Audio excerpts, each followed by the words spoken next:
आदिवासियों, दलितों और पिछड़ों को भारतीय संविधान के तहत बाबा साहब डॉक्टर अम्बेडकर ने जो आरक्षण का अधिकार दिया है, संविधान की शपथ लेने वाले संवैधानिक पदों पर बैठे हुए माननीय प्रधानमंत्री और माननीय मुख्यमंत्री गण के नेतृत्व में आज आरक्षण का गला घोटा जा रहा है। अनुसूचित जात, अनुसूचित जनजात और पिछड़ों के आरक्षण खत्म किए जा रहे हैं। मनमाने तरीके से आरक्षण का दुरुपयोग कर एक विशिष्ट वर्ग के लोगों को लाभ पहुंचाया जा रहा है। अभी अभी लिटरल एंट्री के नाम पर 340 आईएएस कैडर के अधिकारियों का चयन हुआ, जिसमें एक भी एसटी, एससी, ओबीसी नहीं है।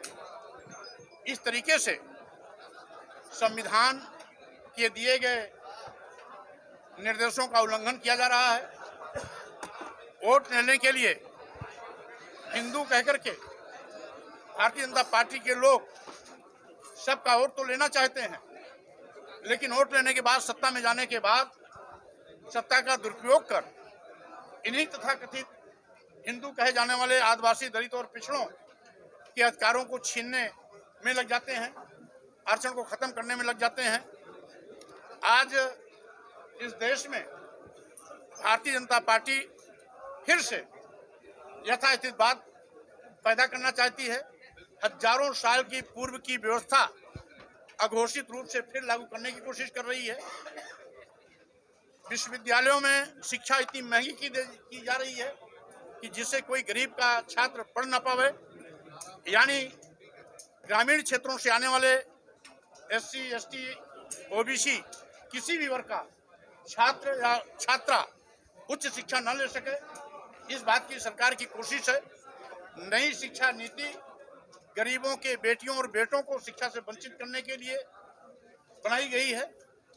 और आज सारे सरकारी संस्थान अपने चहेते उद्योगपतियों अदानी और अंबानी के हाथ कौड़ियों के भाव बेचा जा रहा है, जिससे नौजवानों के सामने सरकारी नौकरी का खतरा आ गया है। आज तमाम ऐसी समस्याएं हैं जिसको हम गंभीरता के साथ इन मुद्दों पर सड़क पर भी जाएंगे। और आज सबसे बड़ी समस्या, माननीय सर्वोच्च न्यायालय के कई बार निर्देश दिए जाने के बावजूद भी जातिवार जनगणना कराने से सरकार कतरा रही है। यही भारतीय जनता पार्टी जब विपक्ष में रहती है तो जाति जनगणना की बात करती है, मांग उठाती है, सत्ता में आती है तो जाति जनगणना कराने से कतराती है। यहाँ तक कि पूर्व में कांग्रेस भी जब विपक्ष में रहती है तो जाति जनगणना करने से कतराती है, और सत्ता में आने पर जाति जनगणना से कतराती है, विपक्ष में आने पर जाति जनगणना की मांग करती है। तो ये दोहरा चरित्र खत्म होना चाहिए। गोपीनाथ मुंडे जी ने भी ये मांग बहुत पहले 2010 में की थी, 11 में। और उसके बाद राजनाथ जी ने 2019 लोकसभा चुनाव के पहले कहा था कि जाति जनगणना हम कराएंगे। लेकिन आज प्रदेश और केंद्र दोनों जगह भाजपा की सरकार है, पूर्ण प्रचंड बहुमत की है, उसके बावजूद जातीय जनगणना कराने से कतरा रहे हैं। स्वामी जी, तो हम सब इन मांगों को लेकर के जनता के बीच में जाएंगे और एक एक करके सरकार की काली करतूतों को बेनकाब करेंगे। स्वामी जी, बीजेपी कह रही है कि आप जो बोलते हैं वो अखिलेश यादव बुलवाते हैं। दूसरी बात उन्होंने ये कहा कि जब अखिलेश यादव सत्ता में थे तब उन्होंने प्रदेश में जातिगत जनगणना क्यों नहीं करवाई।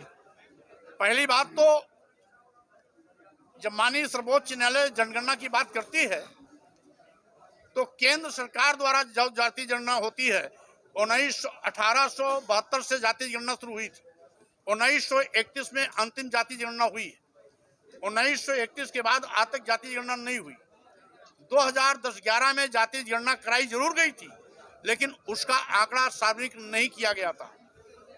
और आज केंद्र सरकार इस जाति जनगणना कराने के लिए इसलिए उसको कराना जरूरी है क्योंकि इनके नेता भी विपक्ष में रहकर इसकी मांग कर चुके हैं। आज सत्ता में है, पूर्ण प्रचंड बहुमत की सरकार है, इसलिए इनको आनाकानी नहीं करनी चाहिए। इस मांग को लेकर हम जाएंगे। रही बात, अगर ये नहीं कराते हैं तो स्वाभाविक रूप से जब प्रदेश स्तर पर ही कराना होगा, हमारी सरकार जब भी आएगी हम उसको जरूर कराएंगे। बीजेपी ये भी कह रही है कि जो आप बोलते हो अखिलेश यादव इंगित करते हैं, अखिलेश यादव के कहने पर ही आप ये सारे शब्द बोलते हैं। अब बीजेपी कहां से बोलती है, पहले उनसे पूछिए कि आपको कौन सिखाता पढ़ाता है। उनके आका बोल दिया अभी थोड़े दिन पहले कि जाति वर्ण भगवान ने नहीं बनाया, पंडितों ने बनाई है। अब सारी कलई खुल गई तो भी भाई बीजेपी वाले बोलने से शर्माते नहीं है।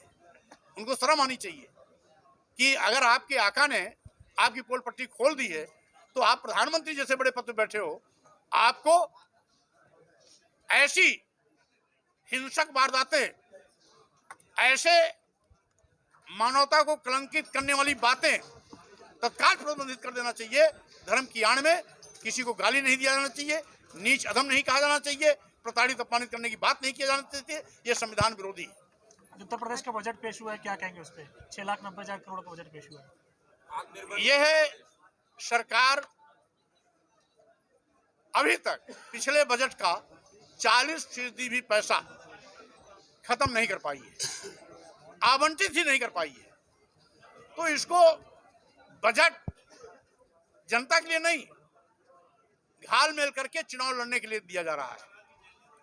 अगर जनता के लिए होती तो पहले का बजट अब तक 90% खर्च हो जाना चाहिए था और नए बजट से नया विकास होना चाहिए था। इनका पुराना बजट ही पूरा का पूरा डम पड़ा हुआ है, तो नए बजट की आवश्यकता ही नहीं। कांग्रेस के राष्ट्रीय अध्यक्ष ने कहा है कि 2024 में हम सरकार बनाएंगे और तमाम सारे गठबंधन के सहयोगी भी इसमें आएंगे। सपा को भी कहा गया कि जब ट्रेन चलेगी तब सपा भी शायद उसमें शामिल हो। कुल मिलाकर के 2024 का लोकसभा चुनाव भाजपा की विदाई का चुनाव होगा। आप लोग कांग्रेस के साथ शामिल होंगे, गठबंधन में कांग्रेस के साथ शामिल होंगे? हमने कहा 2024 भाजपा की विदाई का चुनाव होगा। सर, आपकी लड़ाई 85-15 की है। ओम प्रकाश राजभर आपके समाज से हैं, वो आपका ही विरोध कर रहे हैं। वो कह रहे हैं कि सिर्फ आप राजनीति कर रहे हो।